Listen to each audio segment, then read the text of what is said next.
Hello, welcome to the first live show and behind the scenes of the recording of the series of the program Ideas to the World. Enjoy your trip on this live stream. If you want to adhere on Patreon and support the show, go for it, my man. But today I'm not here for that. I'm here to record the videos and for you to have the opportunity to comment, engage with me in the midst of recording the videos. So you have some good, entertaining, that is also educative and informative. Joel, are we ready to start? Okay.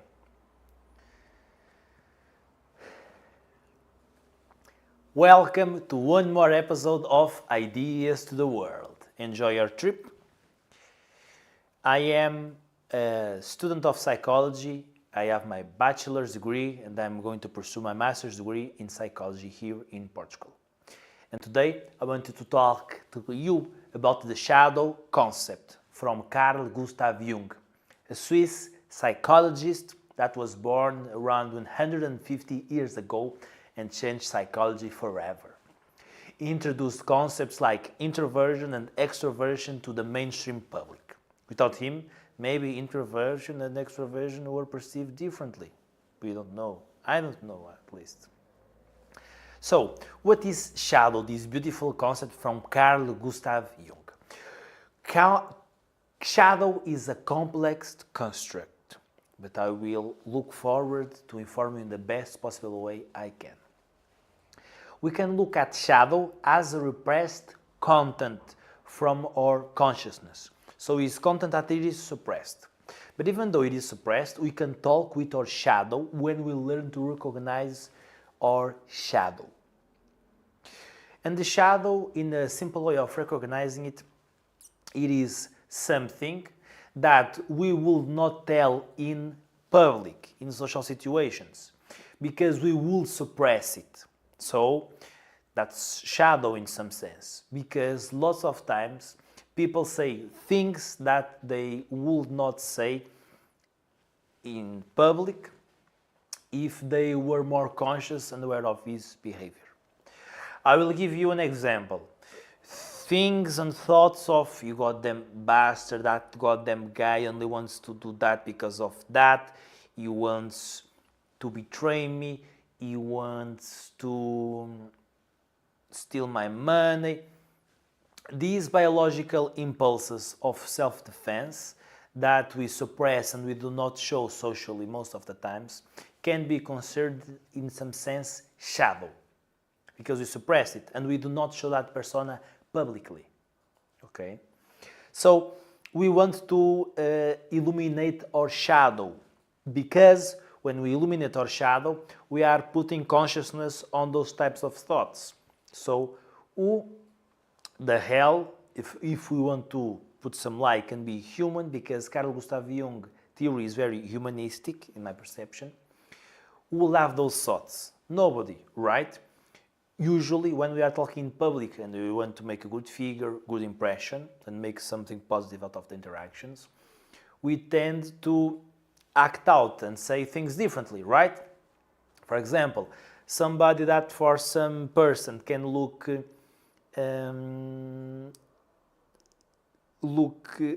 to have a bad behavior, we can say, no, it's not that behavior of wanting everything for himself.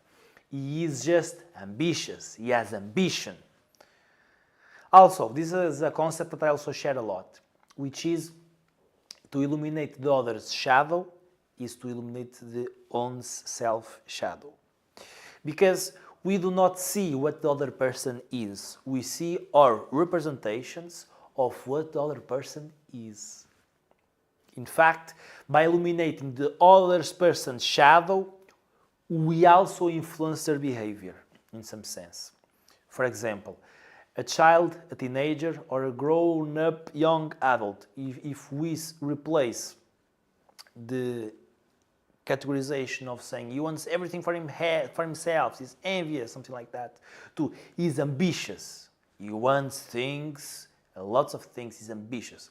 That also can reprogram and influence the other person to act in a more different way, a way that it is more ambitious and less egoistical, for example. Also, shadow is a lot more than this, because the shadow, it can be also repressed content that we don't know. We cannot even talk with them. It just acts, behavior. For example, behavior of criticizing other people in public, behavior of just attacking other person. The person can feel very justified by doing that act because it's a religion or anything else. But we can affirm that arguably it is still shadow. At the end, everybody dresses how it wants, right? Who am I to imply and criticize the other person of how he should dress and act accordingly? For example, when we want to act in a virtuous way, we don't say these types of things. We usually say different things, like I respect the way you act in the world, and if you want to be part of our religion, part of our group, part of our culture, these are the norms. So, if you want to go on with this, you are welcome. If not, I'm sorry, these are the rules. Okay? So this is a very more humanistic way of putting things outside, and it is illuminating the shadow. Also, it can be something like suppressing also talents and potential. For example, a person that does other people laugh, and everybody says to him, you have been a great comedian, you can be a great comedian, you make me laugh every single day, man. The person can suppress this talent by saying, no, I can only do that in groups, no, I cannot do that, I will never be a comedian. The person can justify why he will never be good at making other people laugh, even though it has a lot of evidence and people saying the person is good at making people laugh. So the person can repress his talents. His talents can become his shadow because the person doesn't put him to light, doesn't give him conscious and opportunity to rise and have the best of themselves. So shadow is a really interesting concept. One way that I think to put things in perspective, to see if it's shadow or not, I ask myself, if I would communicate this to 1,000 people in my front and I wanted to have a good outcome, that it is positive, would I say this? Or would I be comfortable saying I did this or that? If the answer is no, probably I can or could adjust my behavior and talking to a more humanistic way, in a way that it is more virtuous and with less shadow. Shadow, we can also say it is a biological instinct that it is here to protect ourselves. So I see in my cameraman Joel his most darkest motivations of trying to help me. And I look and I see those lenses. But that's not good, because what I should see is objectively what he's doing, which is helping me, putting him some light in the pedestal. There is also a phrase from Jung on his book Psychology of Unconscious, where he wrote something like this. Power, it is the shadow of love. And love, it is the shadow of power.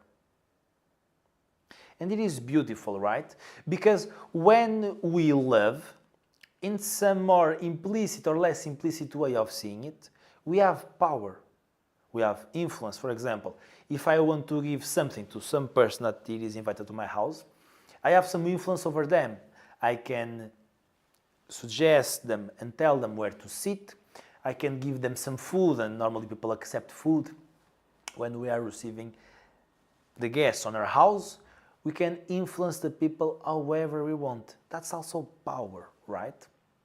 Politicians, for example, lots of people argue that politics, it is a way to feel powerful. And people that want power go to politics, or kinds of similar jobs.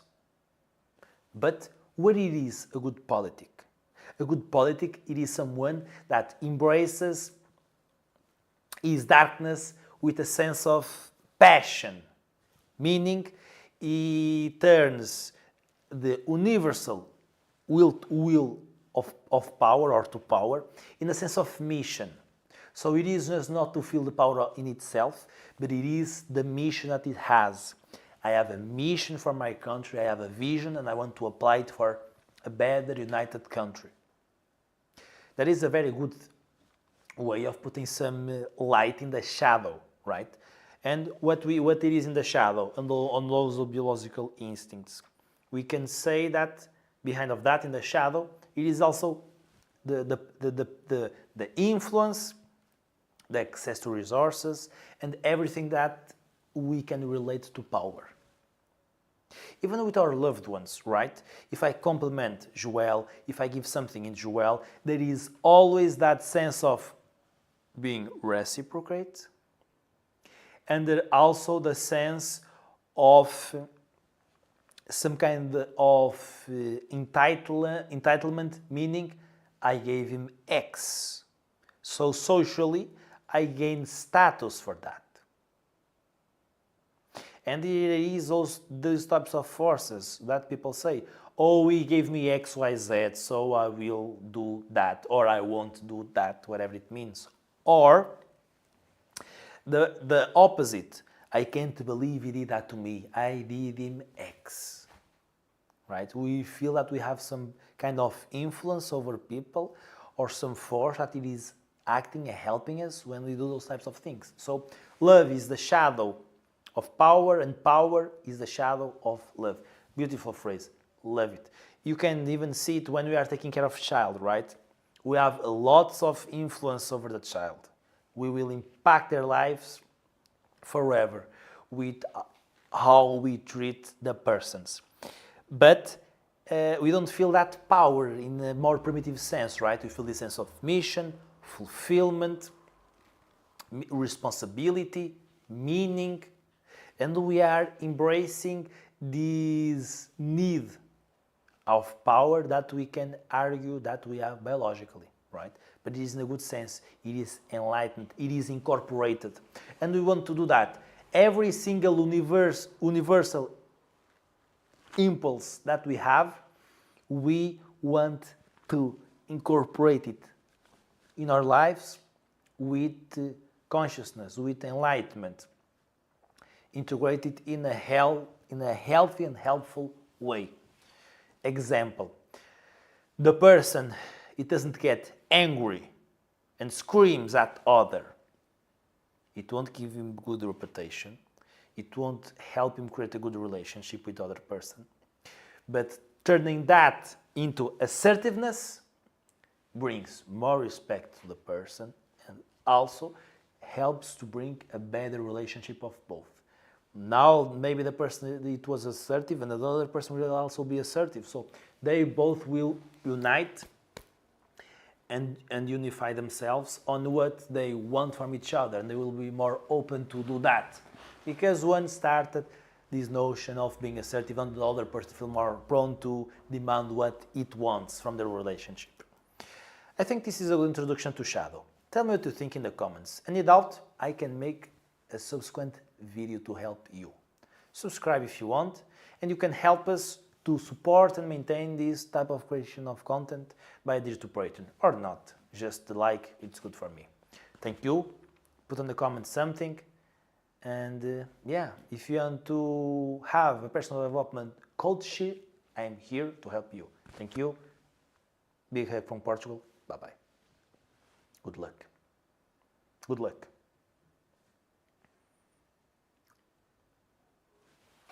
Nice, Joel. Thank you. Let's see next video. Rizzo's monkeys. Okay, Joel.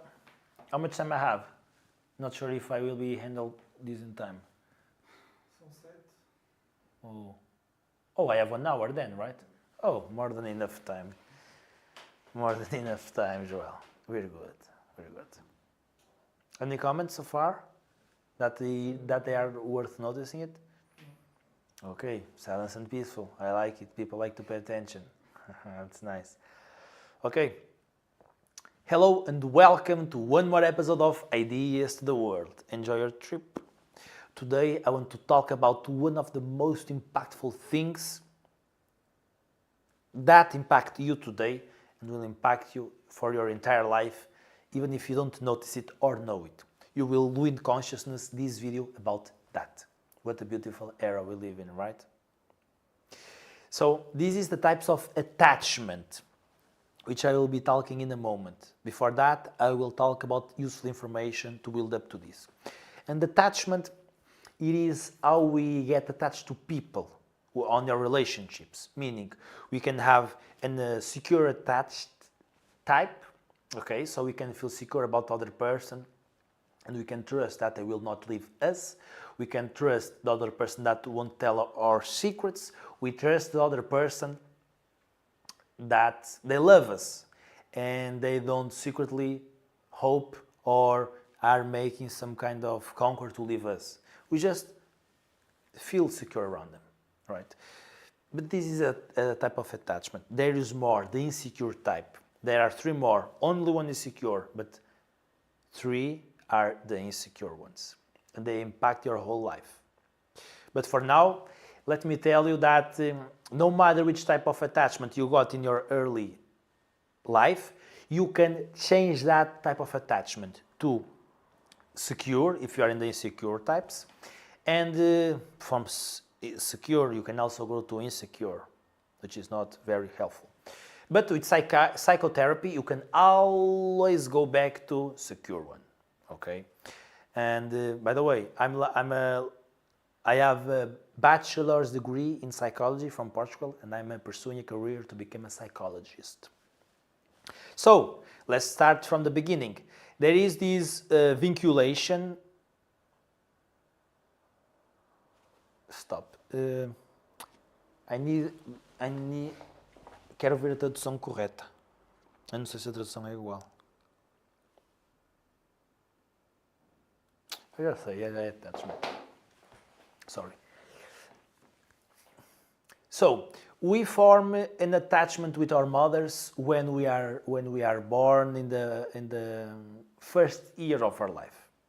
Mother, caregiver, or other figure that it is taking care of our needs when we are born.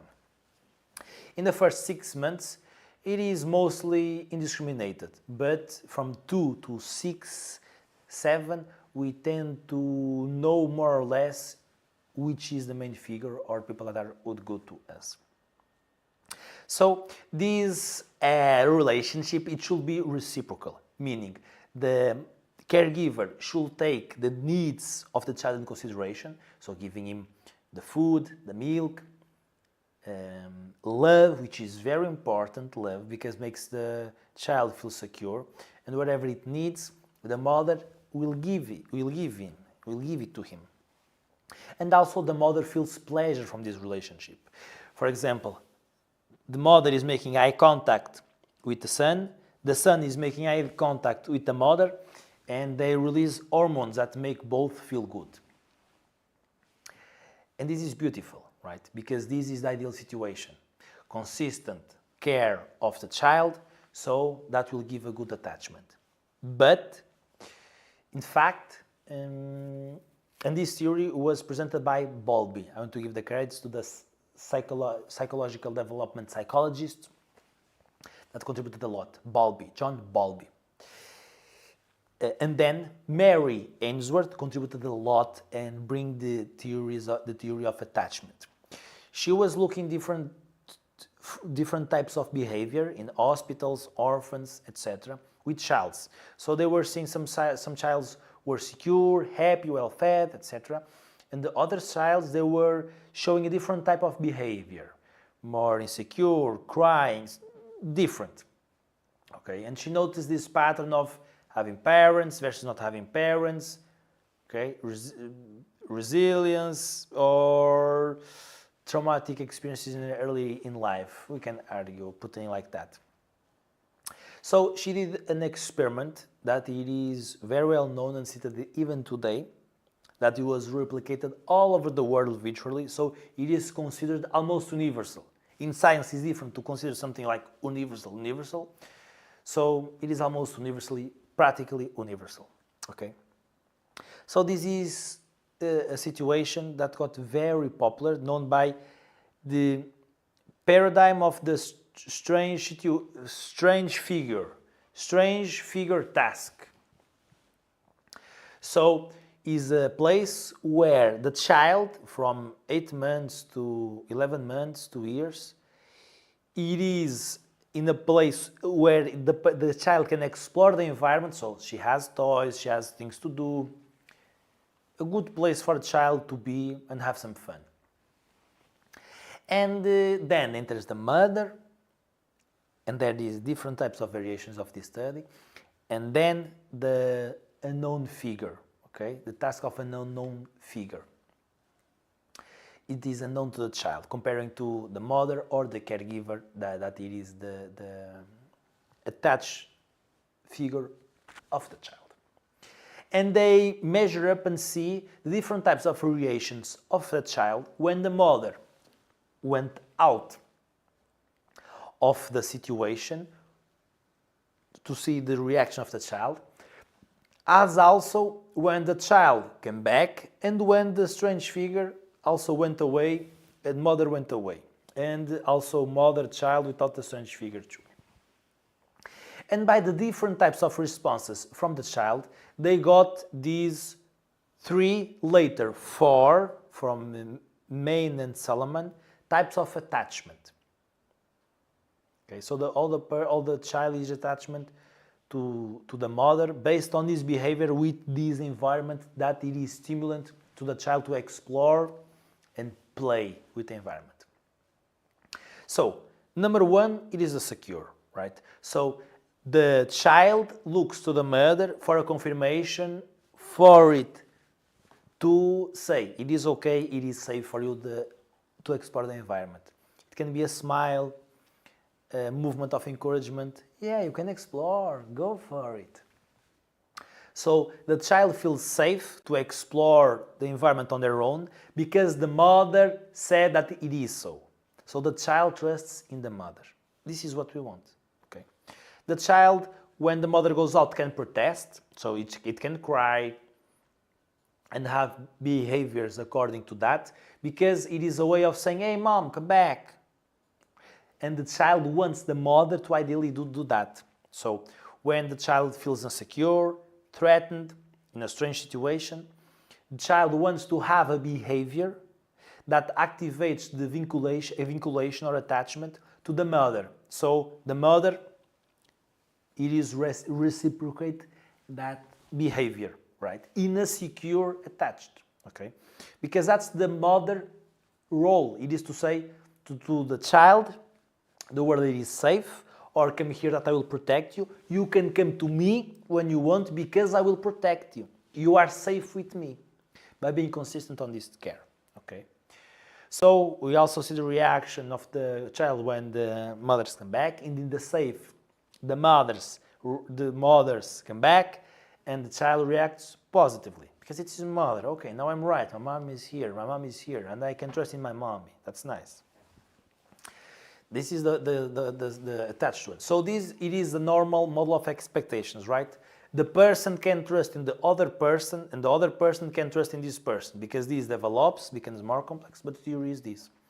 So we trust in the other person, and we trust the other person trusts us. And it is a reciprocal, healthy relationship. Then, in the second type of attachment, it is the avoidant. The avoidant avoids this mother. It can be because of negligence, from the treatments of the caregiver to the child, or from the mother to the child. So in the avoidment, the child privileges the exploration of behavior. Sorry, the exploration of the environment. Well, it's behavior, yes. So I will play with a toy, I will try to fit this in the puzzle, I will throw the toy, I will explore, oh, the table, there's light. Cool stuff. Okay. But it feels that the child is secure, but the child it isn't. Okay, because the child can have anxiety and suppress that anxiety. It's like those brave goddamn warriors that show they have no fear, but they also have a heart and they can suppress anxiety, etc. So the exploration, it is above the vinculative behavior. Okay, so this person avoids eye contact with the mother and basically doesn't trust the mother. Okay, it can even be indifferent when the mothers go out, or even feel good when the mothers go out.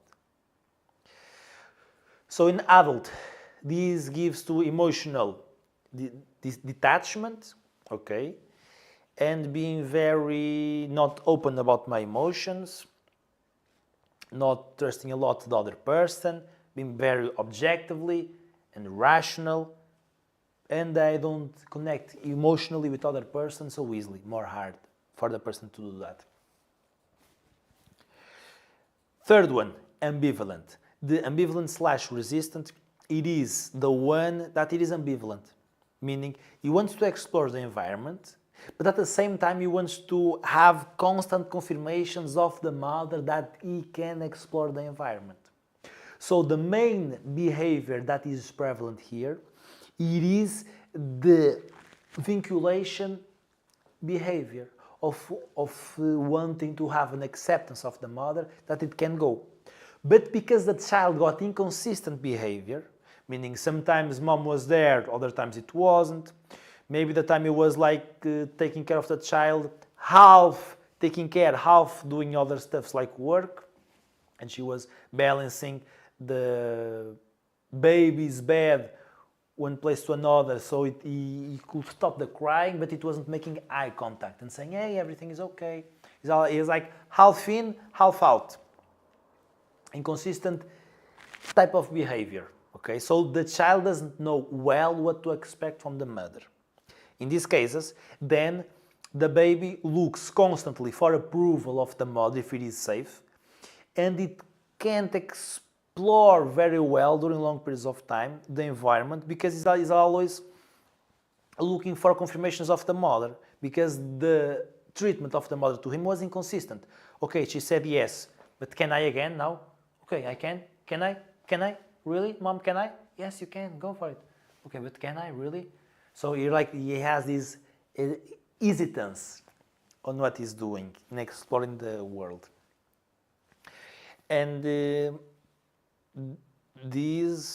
so he shows ambivalent behavior. He wants to explore the environment and at the same time he wants acceptance from the mother.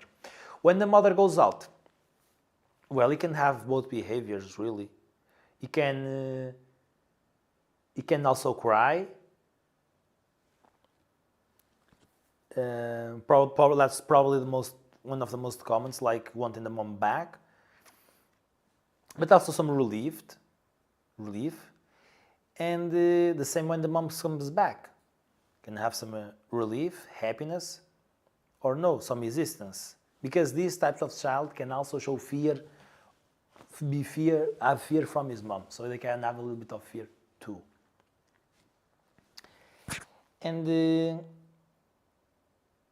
yeah, this is the same into adult-grown relationships, in things like questioning if the other person will someday leave the person, so doubting if the other person really loves the person, those types of things. The person is going to leave the own person or not.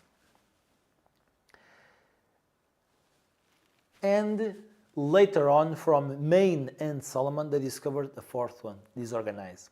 The disorganized, it is a one that doesn't show any kind of strategy. If the ambivalent, for example, showed a step away and can I go? Can I explore? Can I explore? The disorganized doesn't have an organized behavior. So it has what it's called bizarre acts of acting in the world. So it can be just like afraid, like paralyzed, not exploring the world, like complete bizarre incongruent behavior. The disorganized can have immense fear of his mother and that can dominate him. So this child is really hard for them to explore the environment and really hard for them to even connect with the mother or caregiver. They are disorganized. They don't seem to have a good strategy to lead out with the world. Okay? So they do bizarre behaviors in contrast with the others, and yeah, they are disorganized. They don't know how to act in the world. That's a good definition. So they are just, I'm here, I can have fear, but I'm just, don't kill me, in a joking way. So it's something like that. And yeah, so these can definitely show up in adult grown-up relationships, couples, colleagues, friends, virtually everything. Also, it is possible to change the attachment, and there is a book in the description that I recommend. That it is an affiliate link to Amazon, which helps you detect your attachment type and also how to heal from it. Psychotherapy is good. If you want the book, you have it on the description. Also, if you want to take a fast quiz of 5 minutes, something like that, you can have a longer version or short version from a professor, projected by a professor of the Illinois University, Chris. You have the link in the description. Very fast quiz. So you have the quiz to detect your type of attachment. You have the book. So you have everything to master this behavior, and I hope I give you already some good insights. Also, what can I tell you more? This is not black and white, meaning you can look this like to understand the idea, to apply it in the real world. Not in the necessarily categorizing way, but an understanding fluid way. Because the person, it cannot be not black and white, meaning the person can have behaviors of insecurity towards some types of relationship and can have behaviors of being secure in other types of relationship. So different types of relationship can emerge in the person, different types of attachment. This differs in personal experience and personal experience, the experience that the person has throughout life. So that should be taken in consideration. And you can also change from one to another. This can also influence your personality, for sure. Also, the ability to explore the world as a grown adult, the capacity to lead on and cope with your emotions, to embrace your projects, to have the courage to explore to see if you are good in something. This can impact virtually everything. So, it's a really good thing to have good and healthy relationships. They are the solid basis of our health, consequently wellness and mental health and well-being. With this, you're definitely more well equipped intellectually to understand how people act, behavior, and even yourself. So yeah, be out in the world. Thank you so much. If you want a personal development coaching, you can mark the section with me, your session, link in the description on Patreon. If you want to support this type of creation of content, then you can also have a symbolic support on Patreon. Thank you so much. Put a like, subscribe, bye-bye, and as always, good luck. How are you doing, Joel? Nice. Mais tema? Tens? I have lots of themes. Tem muitos temas. Uns 40 minutos. Ok.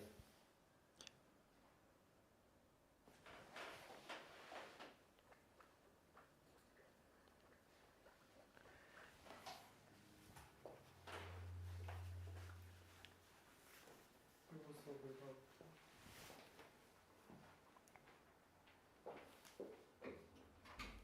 Se quiseres, pode ser. Ok, obrigado, Joel.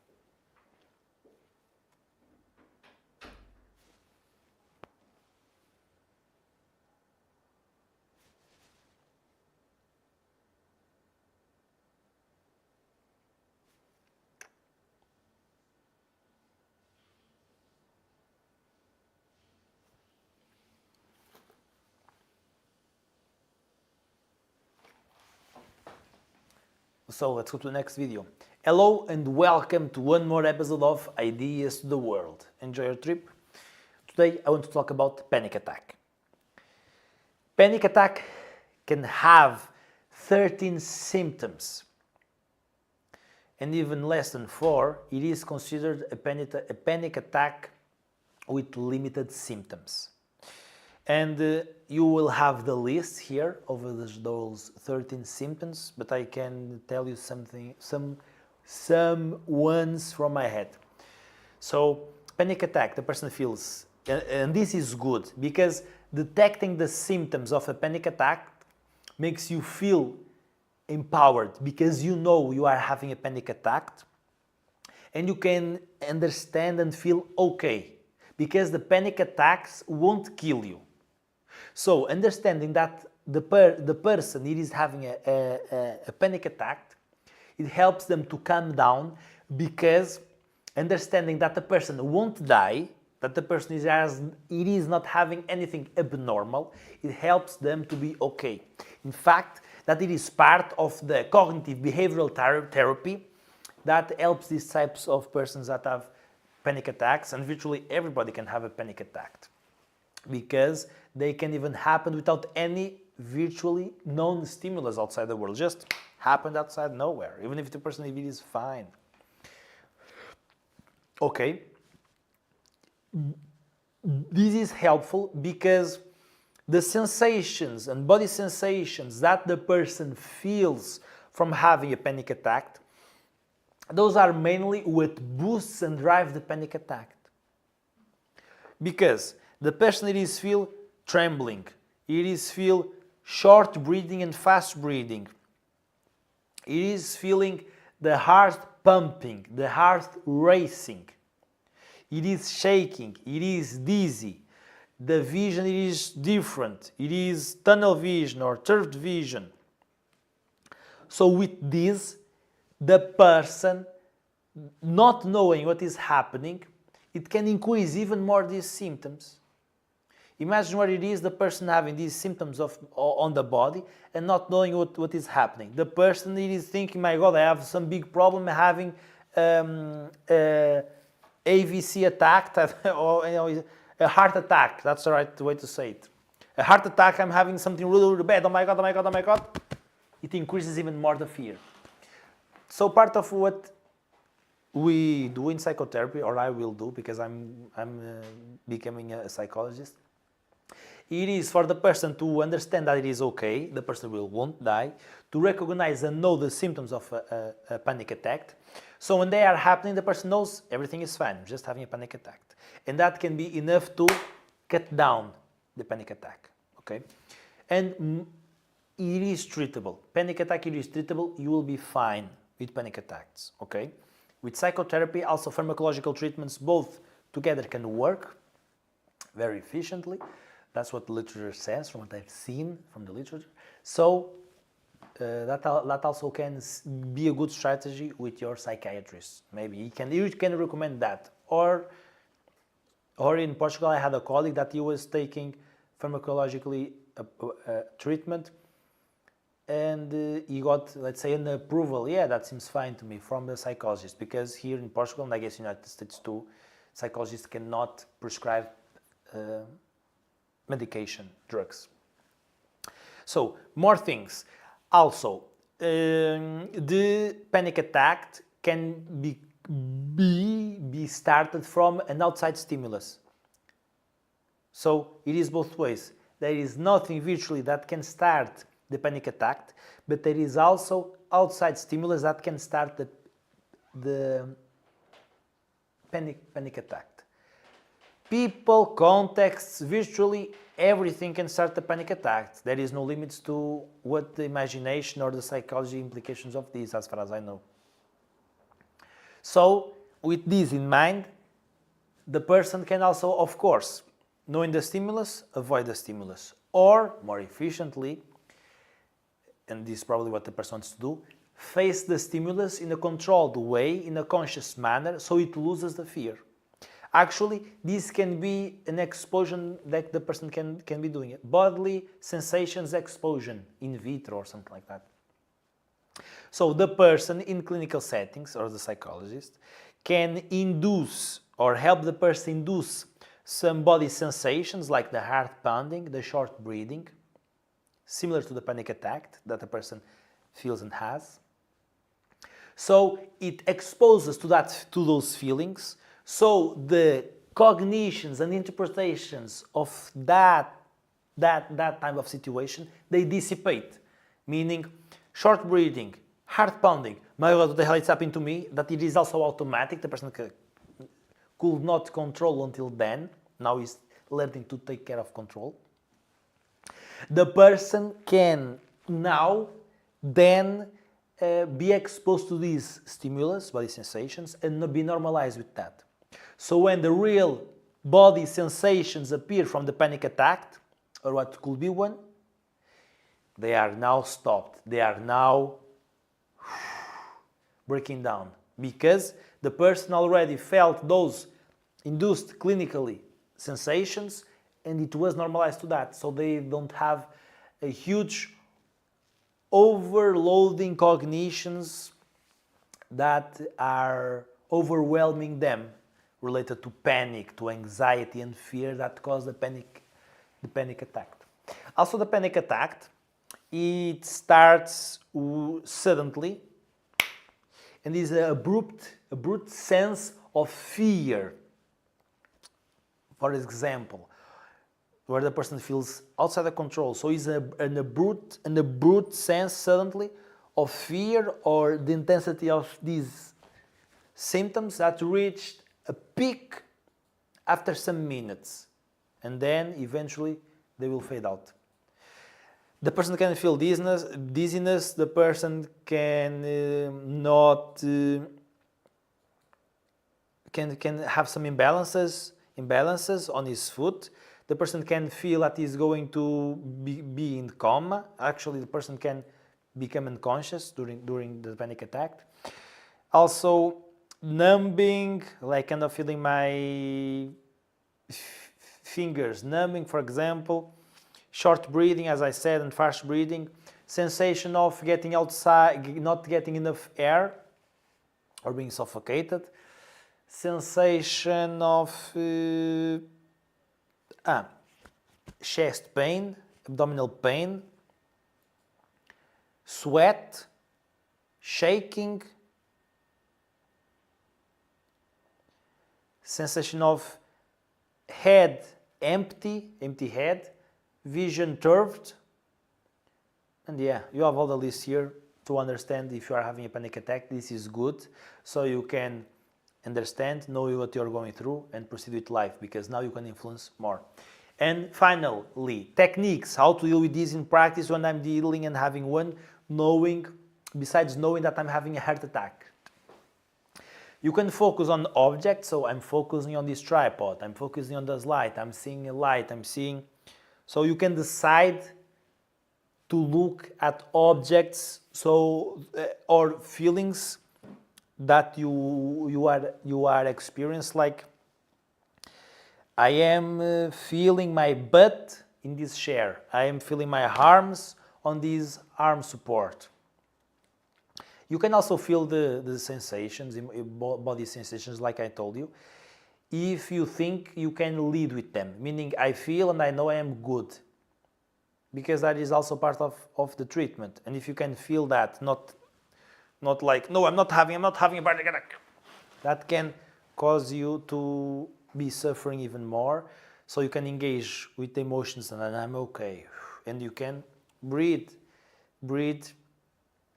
long, exhale long, and inhale long, of course. And you want the exhalation of the breathing to be longer than the inhalation. So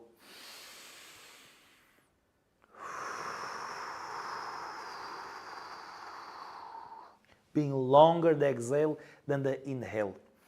And there is all different types of tactics. Some people, they count to 3 when breathing in, then 6 out. There's people that 3 in, 3 holding in, and 6 holding out. So some people count to 5, 4, 3. Some people, they don't even stop. They just breathe out.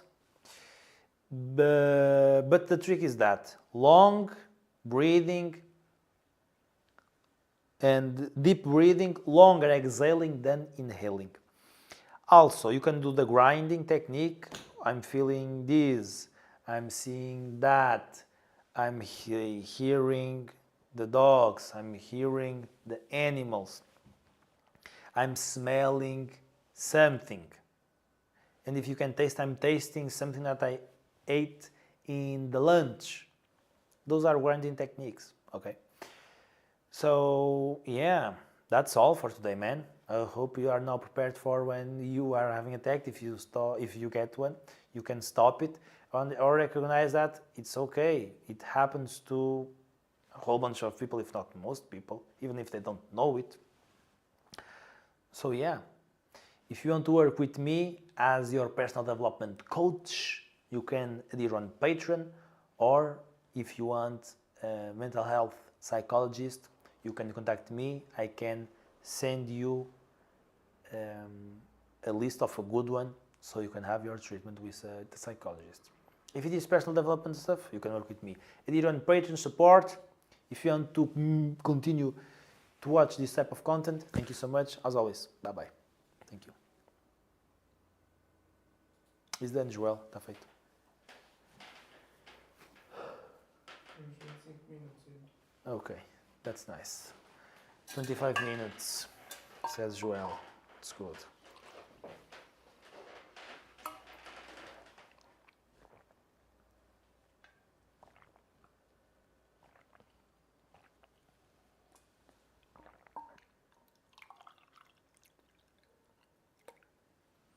Any comments?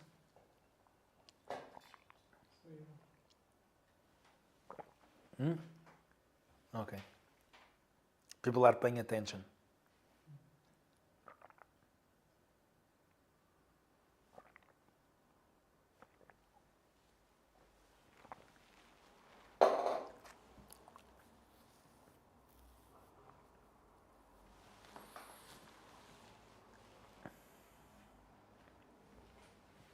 Can I start, Joel? Posso começar? Hello and welcome to one more episode of Ideas to the World. Enjoy your trip. Today I want to talk about the experiment of rhesus monkeys. This was an experiment made by Arlo, that it was really important to solidify our knowledge and understanding about attachment from mother to child. So this contributed to the ethology theory of attachment proposed by John Bowlby, and it helps to solidify and become consensus that the attachment from the child to his mother, it is really deep, profound, and should be maintained in a healthy way, surpassing the necessity or the needs of wanting to be fed, which was the belief until then, that the child connects to the mother because of the necessity of being fed. So the paradigm that John Bowlby was exploring, developing, and challenging was new, right? And he was challenging the psychoanalytic approach, and he was also a psychoanalyst, John Bowlby. So he was like challenging this paradigm, saying that warmth, love, was something that connected even more deeper than the necessity of being fed, that surpassed that. And these experiments from the rhesus monkey helped that. The early rhesus monkey experiment showed exactly that. Really different kinds of experiments. Also, Conrad Lawrence, but maybe I will talk about that in a moment. Rhesus monkeys. So he made two moms for the little monkey. A mom made of iron, so it is iron, right? It's not very comfortable for a young monkey child. And a mom made of leather, okay? Leather, something that was smooth, you know, like we say in Portuguese, penas, like pen e felpudo. So something like you'd expect from a real monkey mom. Something that is smooth, and you feel good with that. Okay, so we put that with two options. the smooth, cool, warmed mom that he could hug and feel good, and the mom made of iron that had a little bottle of milk to drink. So could chuchar that. We say that in Portuguese, like drink that milk. But the mom was made of iron. So the monkey preferred always, after drinking some milk, the mom that was smooth, the smooth mom. So the smooth mom had nothing more to offer than just being smooth, making the monkey feel good when it was touching her. So by frequency and repetition of what the monkey chosen, we could see objectively that the necessities of being fed were surpassed by the necessities of feeling warmth, feeling love. In these monkey terms, right? Feeling good, warmth. I'm feeling nice here and warmth with my mother. So this contributed a lot, and that is why it is also an ethology theory, because ethology is the study of animal behavior and the interaction of animal behavior socially and individually. Also, the study of the animal individually. And we are also animals, right? So this contributed to this vision of Bob that was challenging this paradigm. He also made even more experiments. These are beautiful. He put the little monkey in a space that is full of objects that put fear on the monkey. So a monkey there, it is supposed to feel fear. And they put it in the middle in one experiment. The mother made of iron, and in other, the mother that was smooth and warm. And the results we got was that in the mom made of iron, the monkey, he would freak out, meaning he would experience an intense fear of the place he was, because there was all types of fear objects that was in that place. So the monkey, in the persons too, wasn't able to explore the surroundings being secure. He was full of fear. Contrastingly to the smooth mother, the warm mother, where he, when entered, immediately ran when he entered to the smooth mother, hugging her, feeling good, relaxing of hugging that mother. And then after hugging the mother, he felt secure, healthy, and he was more open to explore the environment, even though the environment was full of scary objects to the little monkey world. So this helped John Bowlby and more Conrad Lawrence with the imprinting effect that he showed that some animals, they would follow any big object that they could see when they are born, but when they give out to birth, so when they start living. So an animal would follow Conrad Lawrence, even though he's a human being, just because the animals got attached to him some way. It is really funny. You are seeing a picture here. It's really funny to see all the little animals following Conrad Lawrence, just because, well, he was a big object that appeared at their front when they got born. And this is the imprinting effect. Wherever big object appears in front that looks like somewhat the mother, the little animals start to follow it. So the importance of the vinculation with the child and the mother, or the person that takes care of the child, the caregiver. So this also helps and give power to Bowlby theory. And following Bowlby theory, we got Mary Ainsworth that even developed even more about this vinculation / attachment importance in child. And if you want to watch that video, just click over here or here, and you will see it is different types of attachment. They are four, and they will impact your life even today, this day. The narrative that you create about relationships are impacted by it. So if you want to expand your consciousness, you can watch the video. If you want to work with me, you know what to do. Just add it on Patreon. If you want to support this type of content for me to maintain the content production to you for free, just support. It is very, very cheap, and it will help me to concentrate on my studies full time, because currently I'm a work student type, so I have to work and study, and I have this project, so I'm making the most of my time. Thank you so much. As always, good luck.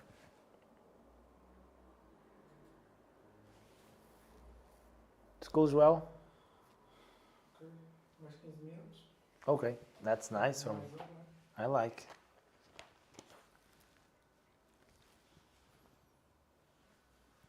So panic attacks, it is done.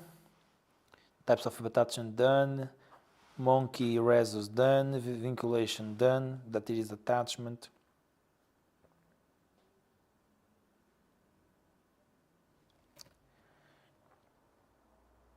So I have 1, 2, in this case 1, 2, 3 videos. Oh, 4 with the shadow. We have 4 videos. That's nice. That's nice. Okay. Oh, I have this one. This video. Okay. I don't know how much it's going to take, but can definitely do one more. Which time it is? It's well? 7h45. Okay. Can we? I will go to 8:10, and I will do a 10 minutes pause or 5. It is okay? Okay. For you watching there at home, I will make a 5 to 10 minute pause, and then I will come back to record my last video, which is really interesting. I'm going to talk about red pill, matrix, the Plato myth of the cave. So it is going to be very, very interesting. Stick out. I see you in 5 to 10 minutes.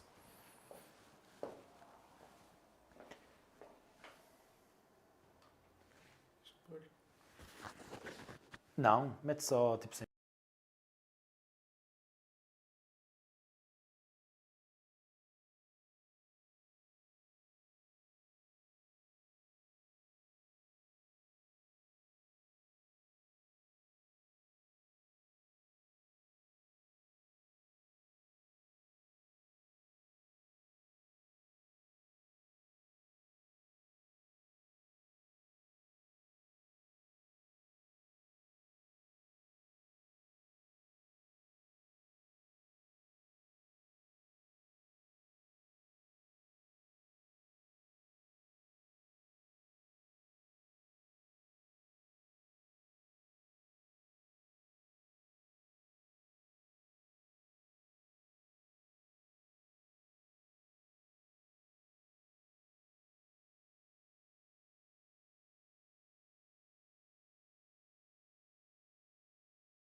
First thing, they should always hear me first. Can I start? Hello and welcome to one more episode of Ideas to the World. Enjoy your trip. Today I want to talk about a post that I've seen on Reddit that I think it can resonate with lots of people, especially young people. If you don't want to end up with Andrew Tate, and maybe you do, I will talk about that, you should listen to this video. So this post on Reddit talks about a person that now sees the matrix. So the person sees the matrix, they see the persons that are inside the matrix being programmed to do stuff that others people want, and they step out of that game. They now can see the real intentions of other people and understanding how the game is playing. It also talks about the Plato's cave, which I will tell you in a second. Is basically the person it is able to see the other people's shadow, their most deepest, profound biological reasons for what they do in life and why they are doing it. Or the more biological, superficial ones. So, the Plato myth he impacted profoundly the European thinking. And it says that there are some slaves that they are in a cave below the surface, subterranean. Subterranean, that means below the surface. And below the surface in the cave, there is a wall. And that wall, there is the slaves that they are like lean into the wall or just leaning back into the wall, and what they see it is shadows of other people that are behind that wall, that put objects of the shadow that they want to see, meaning they put an object like a circle and they will see the shadow of the circle. And those objects are illuminated by a fire, or if you want, light. So, the persons behind the wall, they define what the other persons want to see or will see and comment about. And they think, the slaves, that what they see in the shadows, it is true. That's reality. And they don't question themselves if that's reality. They don't look to see the truest form. They just look to see the idea, okay, that it is passed through them. And there is one of these slaves, which is the person that got outside the matrix. That got out, meaning the person got out of the things that were making him not being able to move, to get outside of there. And the person turned around and saw everything. Saw the light, the shadow, saw the true light, the sun, everything. And the person at the first time, because he was in a shadow environment, low luminosity environment, the person could not really see well and look directly to the light. Because, well, it was looking for the shadows for so long inside this cave. So the person can now seize, but takes some time to recover, and the more they sees the light, the more looks directly to it, the more harsh it is on him, because it is not habituated to that new environment.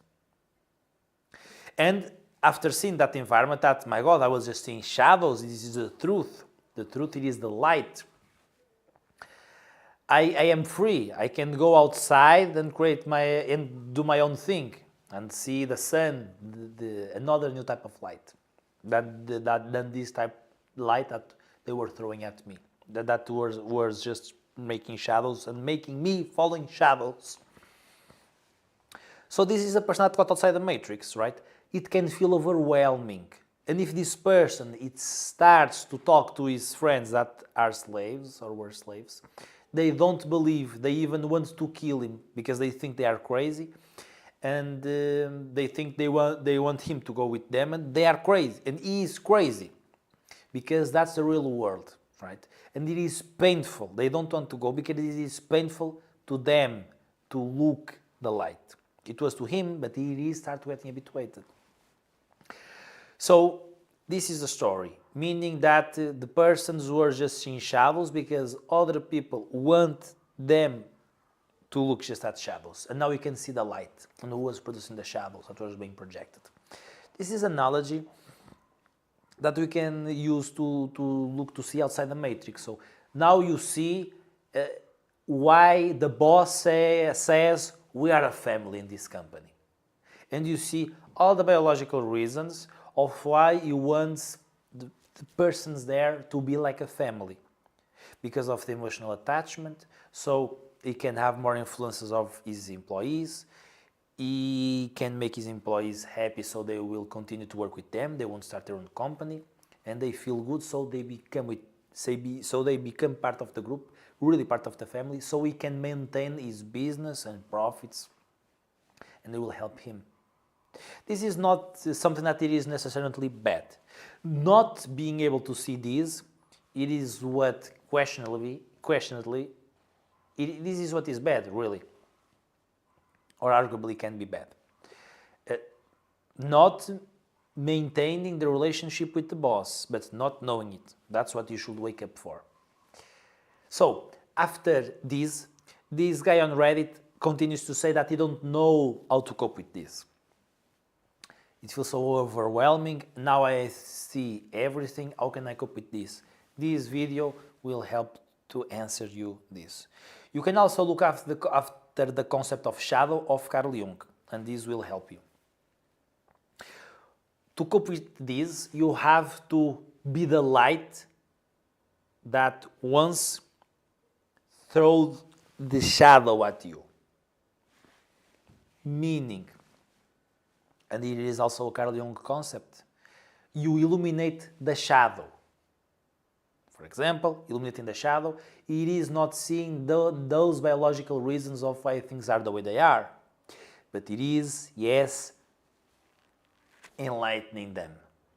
Meaning, you can see things as they are and appreciate them, contemplating them in a good sense. Meaning, oh, that's nice that your boss likes you and gives you fruits and gives you bonuses and gives you prize. That looks very good. It is a way to coping with it because you are recognizing something that it is inherently good. At the end of the day, it is good that we have bosses, because bosses inevitably exist, that give prizes to their employees, right? And it feels good to receive the prize. It feels good to receive the fruit. That is inherently good. When people give you things, you feel good. That's nice. I like it. So it is not you becoming blind again.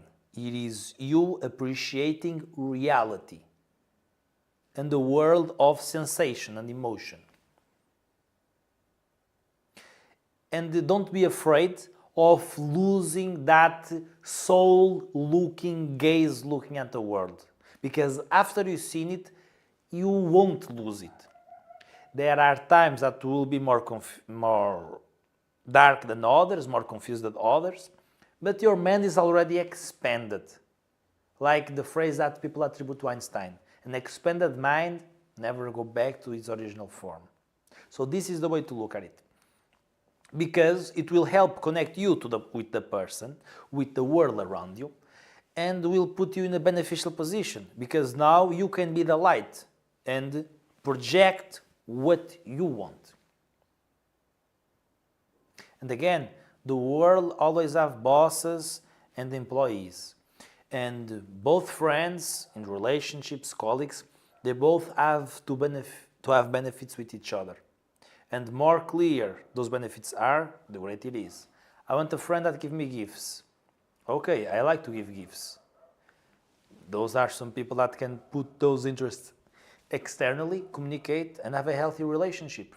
Because there's people that don't like gifts, and having a relationship that other person give them gifts, and it just creates diversions, because the person do not like gifts to receive. It's not like it is, does not appreciate it as much as this person wants them to appreciate, because people value different things.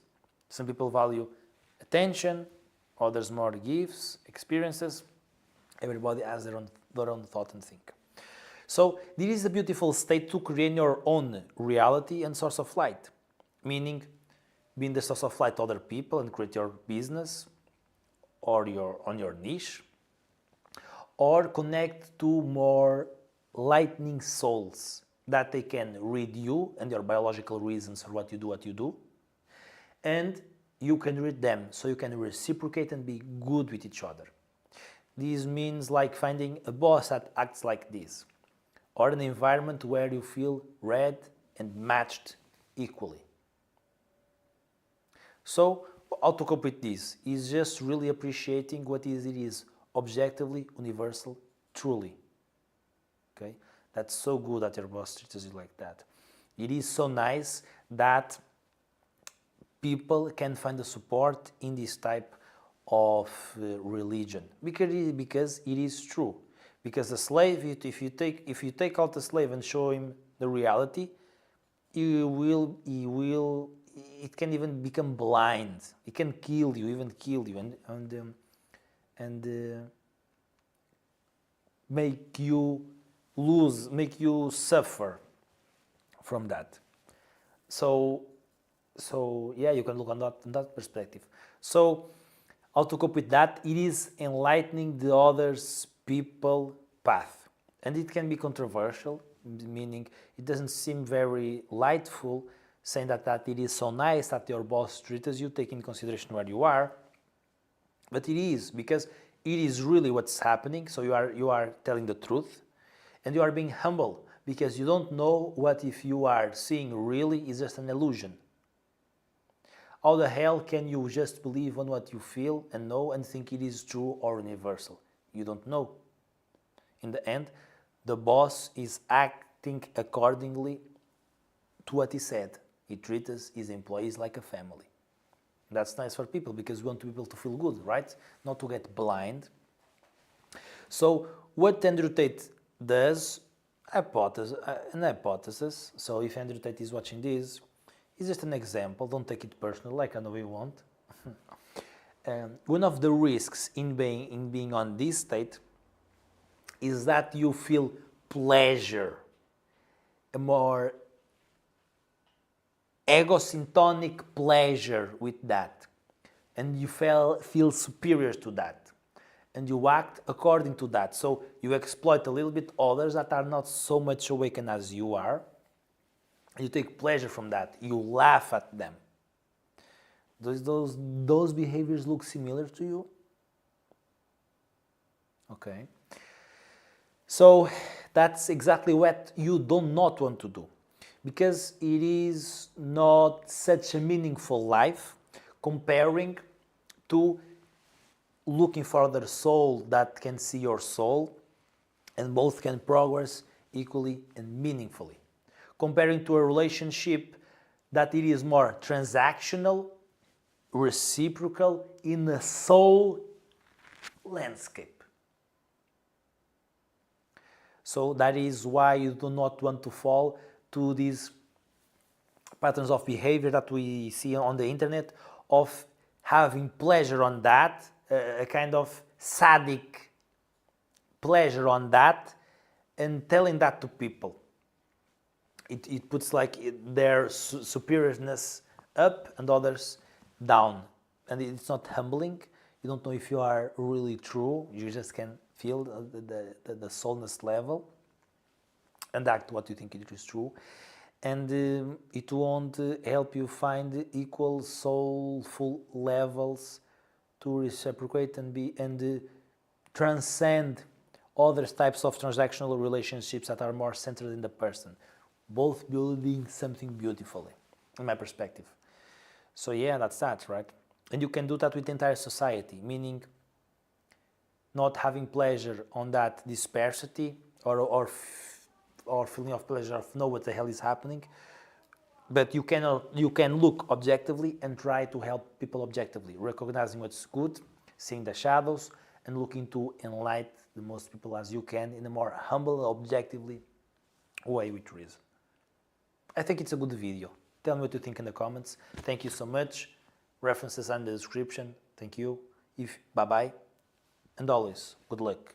If you want your personal development coach, I'm here, João Rangel Silva. Just schedule with me on Patreon. Or if you want to support this type of content, you can also help me with a symbolic support for me to maintain the creation of this content and to become a full-time creator as I am on my steps to become a psychologist. I'm a worker student, so I cannot have the luxury of being studying full-time. So if you want to help me on this mission, you know what to do.